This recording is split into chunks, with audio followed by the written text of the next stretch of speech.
Alright, AP students, this is the part of the lesson that you learn on Tuesday, which is talking about vector, looking at its velocity, speed, acceleration, and all those stuff. These are some examples that I want to walk you through so that you have a good idea of how to approach these types of problems. Given a vector, find the velocity and acceleration vector of this position vector. So this is a position vector. Go ahead and find the velocity vector and the acceleration vector with respect to this position. Recall that velocity is r prime, which equals to, we have to take the derivative of this and take the derivative of that. The derivative of this would be cosine, so minus 3 cosine of t I plus the derivative of this, which is minus 3 sine of t j. And that's it. That's the velocity vector. Now remember that we can write the velocity vector in a variety of different ways. So you can also write it this way if you like. This is writing it as a vector. This is writing it as a linear combination, but they both mean the same. Okay? So that's the velocity vector. Find the acceleration vector, which means that all we have to do is take a second derivative, r double prime is equal to, so the derivative of this would be minus 3 sine of ti plus, I'm sorry, that should have been a plus, okay? Minus 3 cosine of t j. And that equals to, so you can express it either that way or you can put it together like this as a vector. Okay, so there you go. You have found the velocity vector and you also have found the acceleration vector. Part B, find the velocity, acceleration, and speed and direction at a specific time.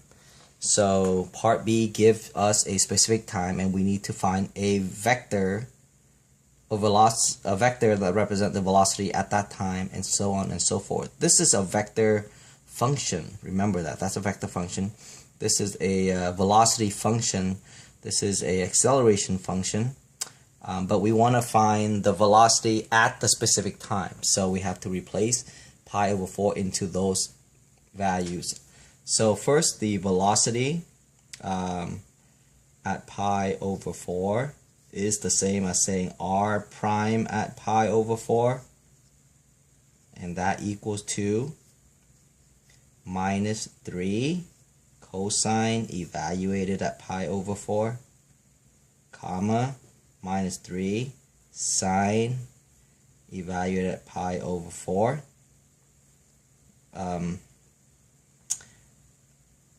We know that cosine at pi over 4 is going to be rad 2 over 2. So this is going to be 3 rad 2 over 2, comma, minus 3 rad 2 over 2, like that. That would be the velocity vector at pi over 4. Acceleration at pi over 4, same thing, we plug that in. So acceleration at pi over 4 is 3 sine at pi over 4 minus 3 cosine at pi over 4, which comes out to be 3 rad 2 over 2 minus 3 rad 2 over 2. That's the acceleration vector at 3 pi at pi over 4. Okay, finding the speed. Alright, speed, which is speed, right, is the absolute value of the first derivative, and this stands for the magnitude. And from the previous page, you know that the magnitude is found by taking the derivative and squaring it. So you have minus 3 rad 2 over 2 squared plus minus 3 rad 2 over 2 and also squaring it.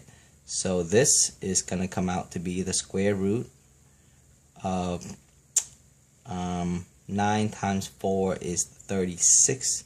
Divide that by 2, which is 18. And that's 18. So you get square root of 36, and that's equal to 6. So speed is equal to 6. Okay.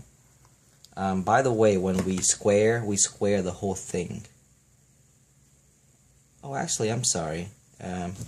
This should have been, you're gonna get 9 times 2, right? 9 times 2, which is 18, and 18 divided by 4 is gonna be 18 divided by 4 is gonna be 9 over 2. My mistake. 9 over 2, 9 over 2, and that is gonna equal to 18 over 2, and the square root of 18 over 2.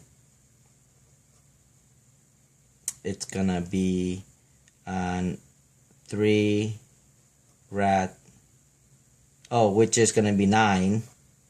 9. So that's just gonna be 3, and so the speed is 3. Okay. Awesome. Find the direction of the motion. Direction of the motion. So I'm gonna have to take up some room here. If you remember from the previous page, the direction is a vector that points direction. It's a unit vector, and in order to find the direction of motion, we need to first evaluate r at pi over 4 first. Okay, and if you evaluate r at pi over 4, remember r is the position vector, which is right here. So evaluate that at pi over 4. It will give us minus 3 rad 2 over 2, and then 3 rad 2 over 2.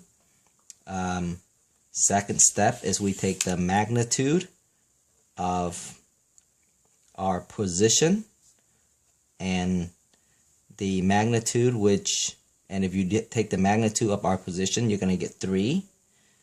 The last step is you are going to take 1 over the magnitude times the original vector, which is minus 3 sine of t, or I'm sorry, the original vector would be 3 rad 2 over 2,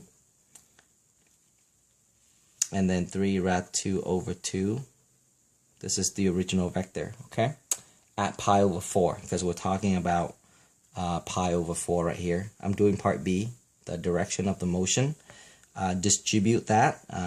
Notice that if we distribute that, we're going to get negative rad 2 over 2, and then rad 2 over 2, which is a unit vector, and the only thing it does is it points the direction. What direction are we heading at? So that's the one. So if you kind of plot this point, you will see that this point is actually in the second quadrant. Okay, it's in the second quadrant. Watch the next part, and I'll show you how to do example 5, and then we'll talk about integration of a vector value function.